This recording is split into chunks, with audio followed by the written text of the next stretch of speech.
de base. Et nous lirons dans les textes de Josué et puis dans ceux de Genèse. Et ce sera l'essentiel de nos textes. Je vous invite donc à ouvrir le premier livre de Josué au versets 6 et 9. Josué 1, 6 et 9. C'est le premier texte. Nous allons honorer la parole du Seigneur en nous tenant sur nos jambes. On fait la lecture. Josué chapitre 1, verset 6 au verset 9. Nous dit: Fortifie-toi et prends courage, car c'est toi qui mettras ce peuple en possession du pays que j'ai juré à leur père de leur donner. Fortifie-toi seulement et aie bon courage en agissant fidèlement selon toute la loi que Moïse, mon serviteur, t'a prescrit. Ne t'en détourne ni à droite ni à gauche, afin de réussir dans tout ce que tu entreprendras. Que ce livre de la loi ne s'éloigne point de ta bouche.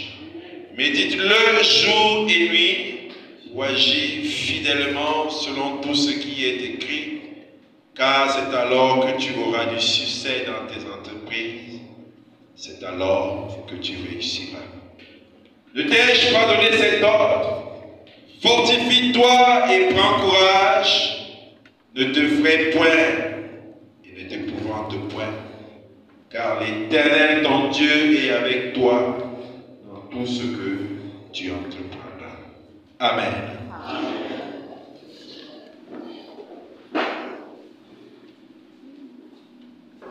Dieu s'adresse à Josué après le départ de Moïse, son serviteur. Plutôt, oui, il reçoit cela après le départ de Moïse. C'est comme une feuille de route, mais surtout une parole d'encouragement que Dieu fait à Josué. Ce n'est pas facile de commencer, bien les débuts ne sont pas évidents. Et encore quand il faut remplacer un homme de la taille de Moïse, un homme qui a affronté le pharaon, qui a défié les magiciens et qui a fendu la mer Rouge en deux, qui a fait descendre la nourriture du ciel, qui a fait sortir l'eau du rocher. Il faut remplacer un tel homme. Et quand tu compares son histoire à ton histoire, ce n'est pas la même chose. Donc ce n'est pas facile. Si c'est une question de doute, il avait des raisons de douter de lui. Parce qu'il ne remplace pas quelqu'un de simple. Dieu dit, je peux m'adresser à des prophètes, pas des songes et des visions. Mais de Moïse, il dit, je parle avec lui face à face. C'est quelqu'un qui est allé à la montagne et qui a reçu les tables de la loi de Dieu. Pendant 40 jours, il était dans la présence de Dieu, causant avec Dieu.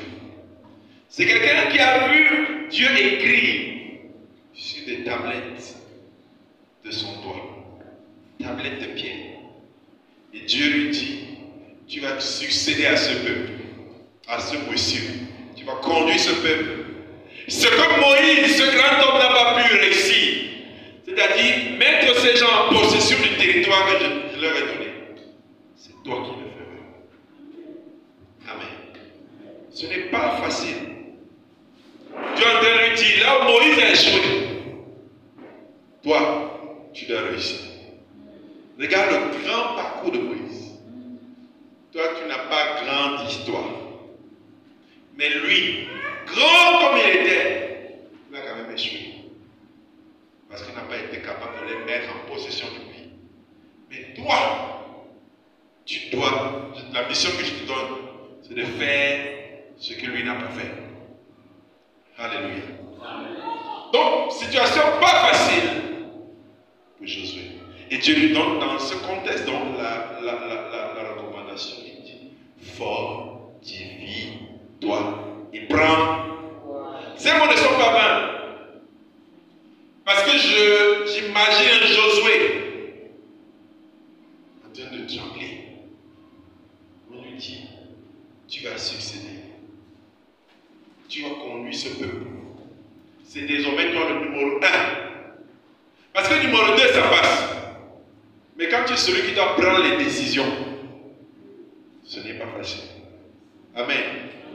J'ai l'habitude de dire à mes collaborateurs, votre tâche est la plus simple. Parce que vous venez avec des propositions, il y a quelqu'un qui doit trancher. Et si ça cuit, c'est lui qui assume. Amen. Si ça cuit, c'est lui qui assume. Dès lors qu'il a dit que je suis d'accord, il a validé. Si ce n'est pas bon, c'est lui qui va assumer. Le numéro 2 peut faire des propositions, mais il ne va jamais prendre des décisions.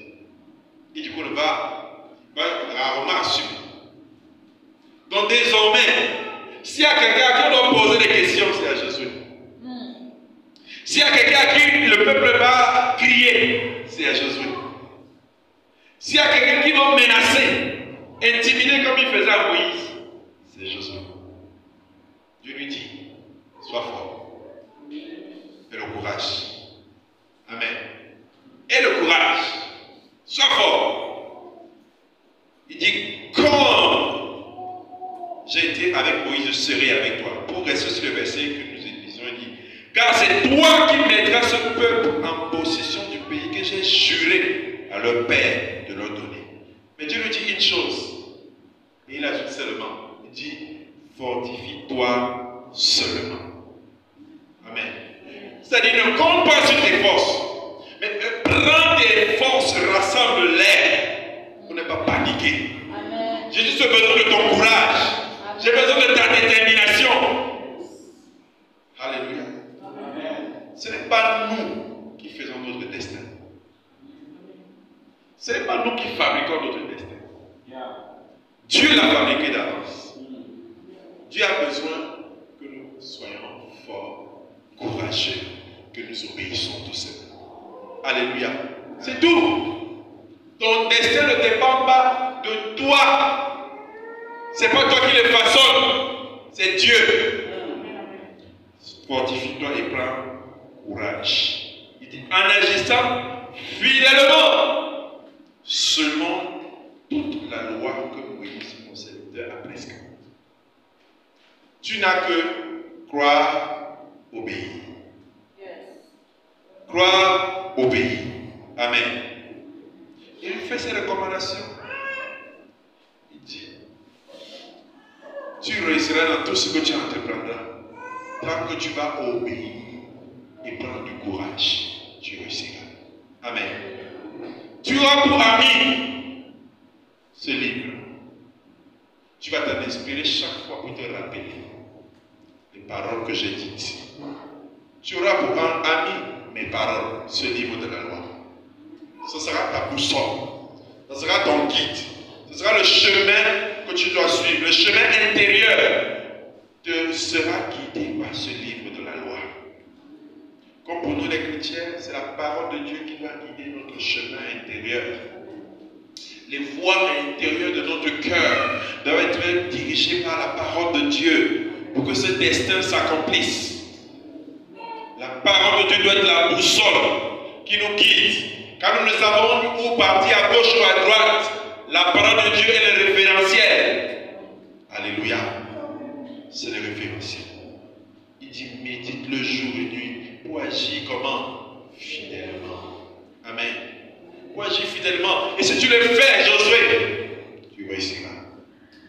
Et c'est ce qui a fait le succès de Josué. Nous sommes en train de lire le livre de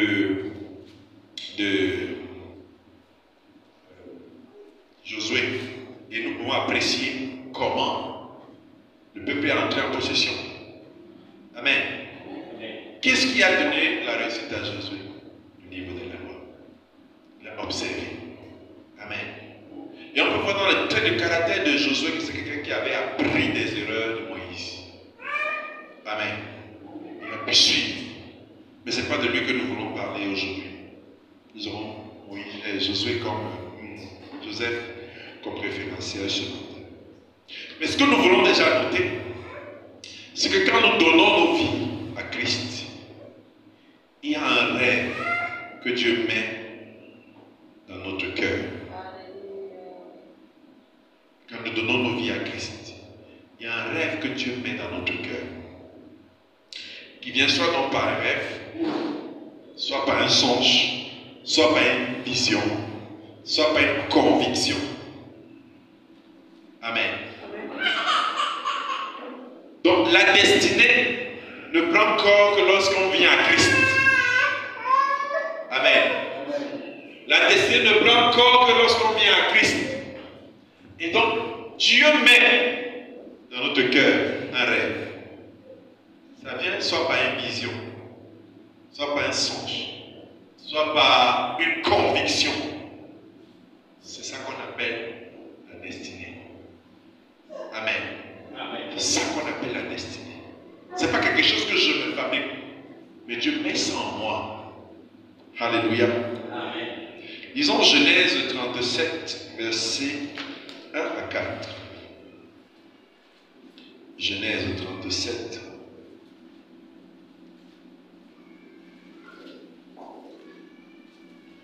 Verset 1 à 4. Jacob demeura dans le pays de Canaan où avait séjourné son père. Voici la postérité de Jacob. Joseph, âgé de 17 ans, faisait paître le troupeau avec ses frères. Cet enfant était auprès des fils de Bilha et des fils de Zilpa, femme de son père.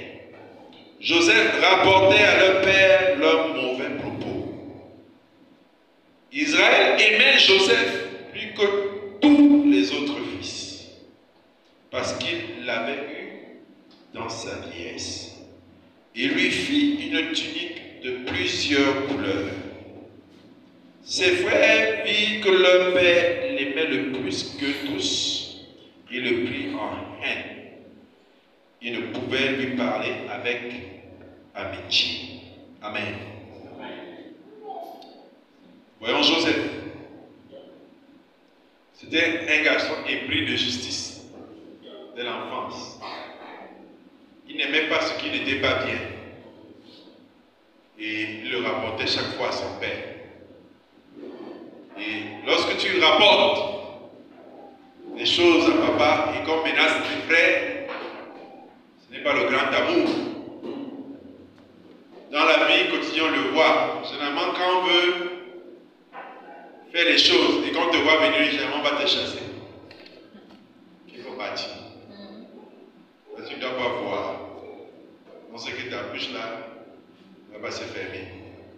Tu vas aller dire. Donc, tu vas toujours marcher seul. Parce que personne ne veut être avec toi. On sait que ce que tu as vu et entendu sera su.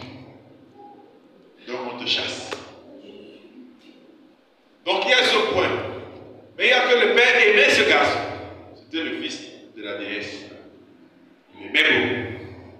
Et les frères ont commencé à sentir la distinction entre eux. C'était un foyer polygamique. Ils n'ont pas développé de l'aversion, mais ils ont développé de la haine. Donc tu vois ton frère, tu as envie de le tuer. Ils ont développé ça dans le cœur. Amen. Ce qu'il faut savoir, c'est que Joseph est né dans une famille qui ne manquait de rien. Il avait tout pour réussir. Mais sa vie a tourné au vinaigre. Sa famille était une famille riche. Amen. C'était une famille riche. Et je vais me dire extrêmement riche, si vous évaluez le bien. Mais on connaît tous comment il a vécu. Joseph était dans une famille polygamie, comme je l'ai souligné, mais une famille, comme toutes les familles polygamiques, divisée aussi par la jalousie. Amen. On observe que quand le Père est vivant, quand il est très puissant, toutes les femmes et les enfants sont sous nous. Mais dès qu'il meurt, on vous dit que ces gens se parlaient avant. Vous ne pouvez pas imaginer. C'est terrible. Amen. Mais le Père était encore vivant. Et ils avaient commencé à montrer leur division. Ils avaient commencé à montrer leur division. Et la vie de Joseph, c'est compliqué parce que lui-même, il n'était pas petit. Il parlait. Il rêve un coup. Comme il racontait à son père, c'est comme ça qu'il racontait aussi à ses frères. Ils l'ont pris encore plus. Non seulement tu es traître, ça passe. Deuxième, tu bavardes beaucoup. Troisième, ton père nous aime. T'aime plus que nous. Quatrième, tu as des rêves bizarres. Tu n'as que des rêves où toi tu domines sur nous. Jamais nous on domine sur toi. Un tel individu, on ne peut pas l'aimer. On ne peut pas l'aimer. Lui, il ne fait que les rêves où c'est lui le chef. Et en plus, c'est un petit. Nous sommes les aînés, mais c'est lui dans ses rêves. Normalement, si tu expliques que tes rêves sont vraies, personne ne va te croire. Tu es prétentieux. Et comme quand tu vas te coucher là, tes rêves ressemblent à ta réalité. Tu es prétentieux. Amen. Amen. Donc, Joseph avait à côté ses rêves que Dieu lui a mis et que j'appelle la destinée. Amen. Amen. Il avait à côté aussi ses frères et son comportement lui-même, qui était un problème. Dès que j'ai décrit la situation, je pouvais voir que Joseph avait quand même un problème de comportement. Amen. Il avait quand même un problème de comportement. Et son père l'aime au point qu'il lui fabrique une tunique de plusieurs couleurs. Vous pouvez imaginer la beauté de la tunique. Donc les gars regardent les habits, ils regardent Joseph. Ils ne regardent pas la même chose. Vraiment que notre mère est venue ici à malade. De toute façon, le père aime l'enfant aussi. Okay? Imaginez, il était un garçon beau, d'après la Bible. Amen. Il avait dit qu'il était très beau aussi. La madame Potiphar a pu le regarder, lui esclave. Et le convoiter, il était beau. Imaginez encore quand il mettait la tunique de couleur. Le gars était chaud. Et comme c'était un petit bâtard, imaginez sa démarche. Il avait tout pour qu'on ne l'aime pas. Amen. Mais Dieu, néanmoins, l'avait appelé. Son rêve n'était pas sa fabrication. C'était la destinée que Dieu lui réservait. Alléluia. Genèse 37, nous lisons le verset 5. Joseph eut un songe. Il le raconta à ses frères, qui le haït encore davantage. Amen. Davantage. Il raconte ce songe. Et je lis le verset 7. Ses frères lui disent, est-ce que tu régneras sur nous? Est-ce que tu nous gouverneras? Il le haït encore davantage à cause de ses songes et à cause de ses paroles. Amen. Chaque jour qu'il voit ce gars, il détestait le frère comme c'était un étranger. Ce que nous pouvons également noter, c'est que quand Dieu nous parle de notre destinée, il ne parle pas une seule fois, mais plusieurs fois. Amen. Si tu as une conviction que Dieu met dans ton cœur, si tu as un rêve, un songe que Dieu te fait voir à répétition, ça a y voir avec ta destinée.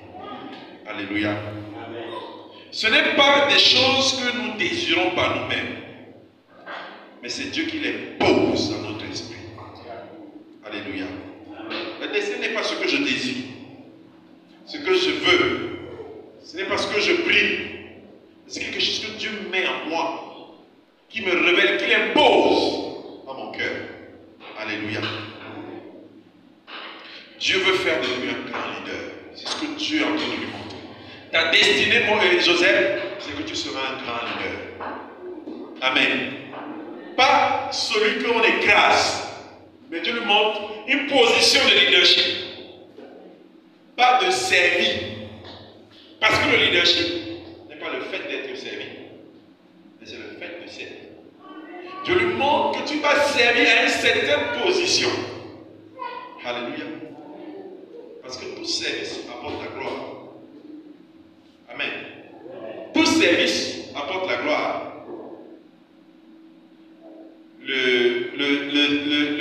Le maître d'hôtel du président, même les fonctionnaires, certains veulent avoir sa place. N'est-ce pas? Non pas seulement à cause de son salaire, mais la proximité du chef de l'État. Amen. Tout travail produit la gloire.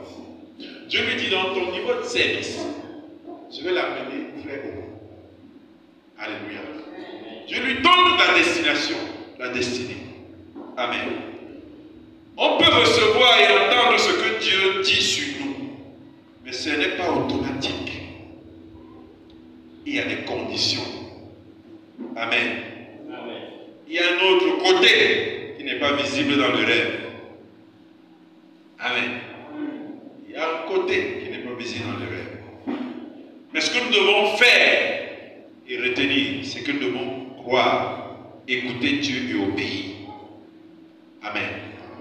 Parce que ce n'est pas automatique. Comme Joseph, comment il voyait ça? Peut-être qu'il n'avait pas la bonne compréhension. Généralement, Dieu nous montre la fin, mais ne nous montre pas le milieu et le début. Amen. Amen. Il te dit combien tu seras grand, combien tu seras élevé. Ça, il te montre. Mais il ne te montre pas le début et le milieu. C'est là-bas que tu vas voir. Alléluia. Quand Dieu nous parle, le diable aussi se met à l'œuvre. Il se met en route dans le but d'annuler ou de retarder. Amen. Amen. Quand Dieu nous parle, le diable aussi entend. Il dit on va voir. Soit je vais annuler ça, soit je vais retarder. Je vais retarder ça jusqu'à ce qu'il se décourage. Et c'est pourquoi la Bible dit que celui qui se décourage est le frère de celui qui détruit. Le but du diable, c'est de te mettre en retard au point que tu détruises. C'est pour ça, fais attention au moment où tu crois et tu décrois. Amen. Tu crois et tu décrois. C'est à ton désavantage. C'est à ton désavantage. Parce que plus tu vas te retarder, un jour tu vas te décourager. Continue de croire. Amen. Joseph pouvait repousser les choses, car il n'était pas le fils aîné. Il pouvait dire que non, ce n'est pas pour moi ça. Je ne suis pas l'aîné, l'héritage n'est pas pour moi. Il y a Ruben qui est là, vraiment, c'est trop gros. Qui suis-je, Seigneur? Qui suis-je? Il pouvait le dire. Ce que nous devons savoir, c'est que c'est Dieu qui va travailler en nous avant de travailler avec nous. Amen. C'est peut-être gros, c'est peut-être grand, mais Dieu va travailler en nous avant de travailler avec nous. Alléluia. Amen. C'est un fait. C'est une vérité. Une année, j'ai fait le concours de l'armée de l'air. Les Français avaient lancé le concours. Je l'ai fait. Je faisais deuxième année à l'université. On voyait qu'il y a beaucoup d'années. Beaucoup d'années, plus de 15 ans. Et j'ai fait ces tests et je l'avais passé. Il ne restait que les visites médicales. Ils avaient dit d'attendre. Donc, j'ai attendu jusqu'aujourd'hui. J'ai attendu jusqu'aujourd'hui. Vraiment, il m'a appelé. Et pendant le concours, ma mère avait fait un rêve. Elle avait rêvé, moi je me souviens de lui. J'ai rêvé de toi. J'ai rêvé que tu étais à côté du président de la République.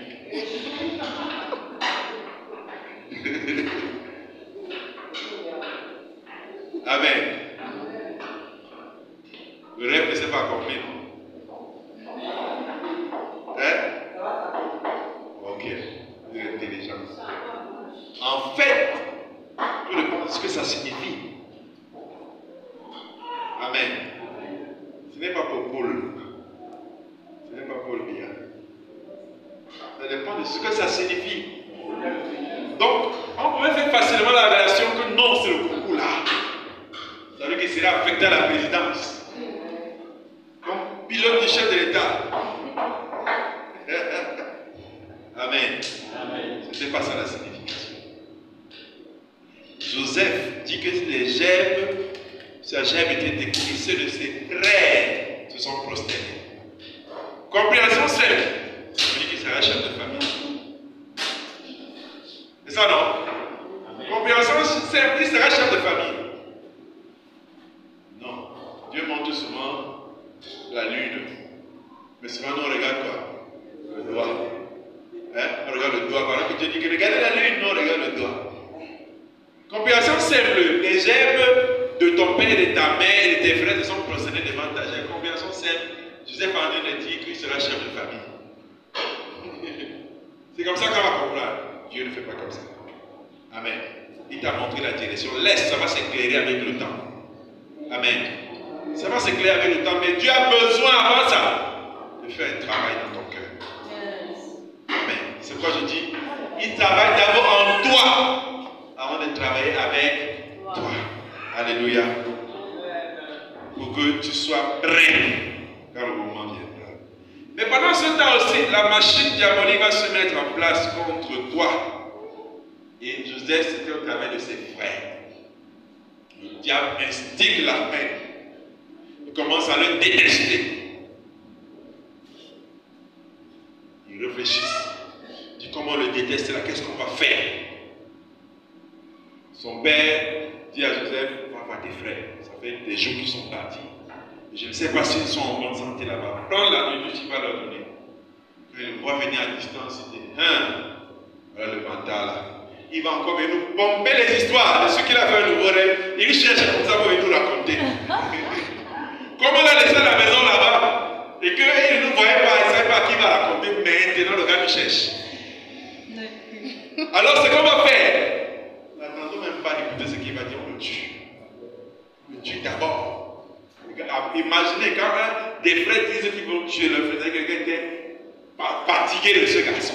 Jusqu'ici.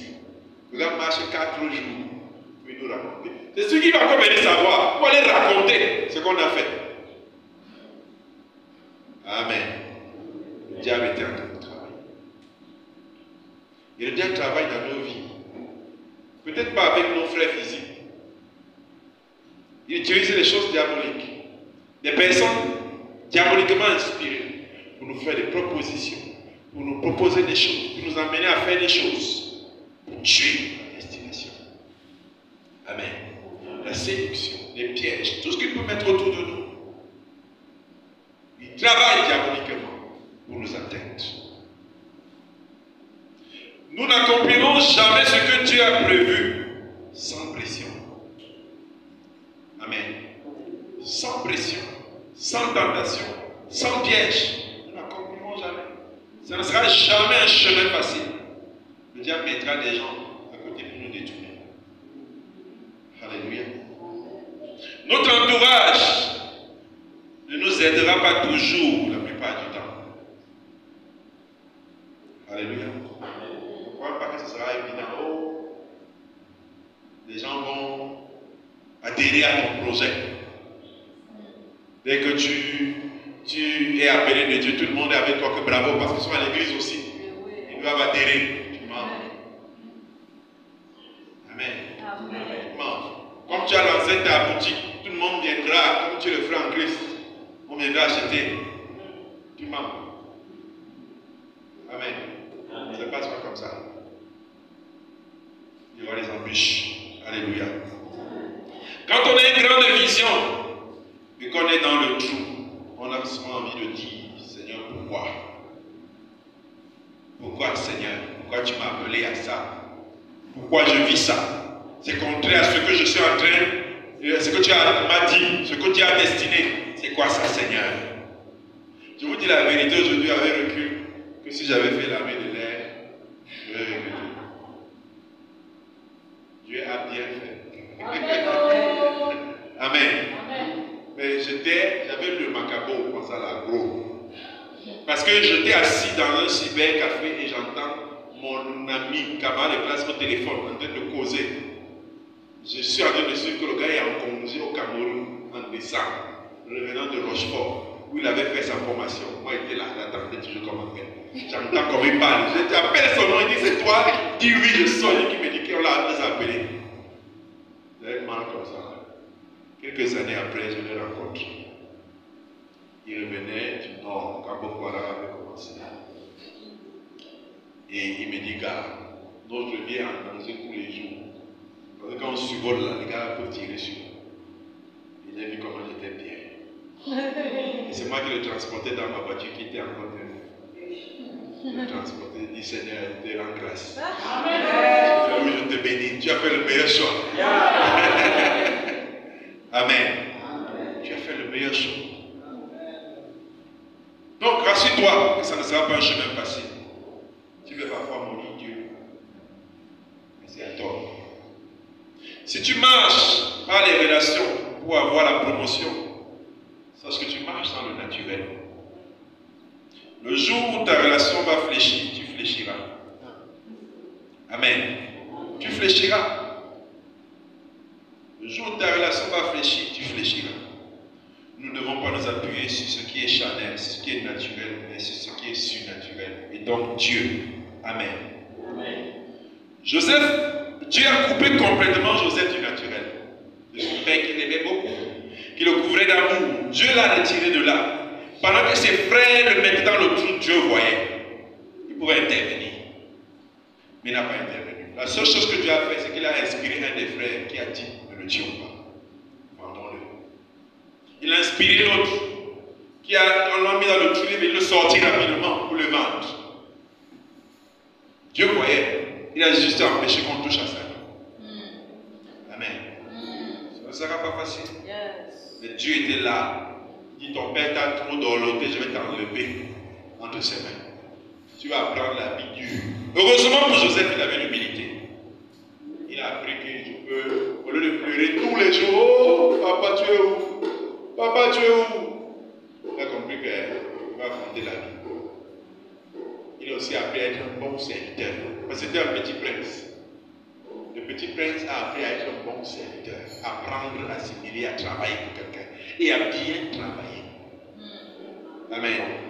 La Bible dit que chez Potiphar, le gars a tellement vu le gars faire ses preuves qu'il a dit, je ne regarde plus rien. Parce qu'il travaillait bien. Et comme il travaillait bien, l'Esprit de Dieu aussi l'accompagnait. Il réussissait dans ce qu'il faisait. Alléluia. Amen. Donc Joseph a dû connaître cette douleur-là. Et Dieu, expressément, l'a mis dans l'école de la souffrance. Celle que nous n'aimons pas. Nous aimons que le claquement de la main, les choses se fassent. Mais Dieu a voulu qu'il passe par là. Souvent, nous nous écoulons quand nous perdons nos repères naturels et nous rétrogradons parce que nous ne voyons pas les choses arriver. Mais le faire, c'est retarder soi-même sa destinée. Amen. Rétrograder, c'est retarder sa destinée. Se décourager, c'est retarder sa destinée. C'est retarder la vision. Amen. Notre repère doit être Dieu. Alléluia. Si tu ne veux pas payer un prix, tu ne peux pas gagner la vision. Prie à prier. Alléluia. Dans le chapitre 39 de Genèse, que je vous inviterai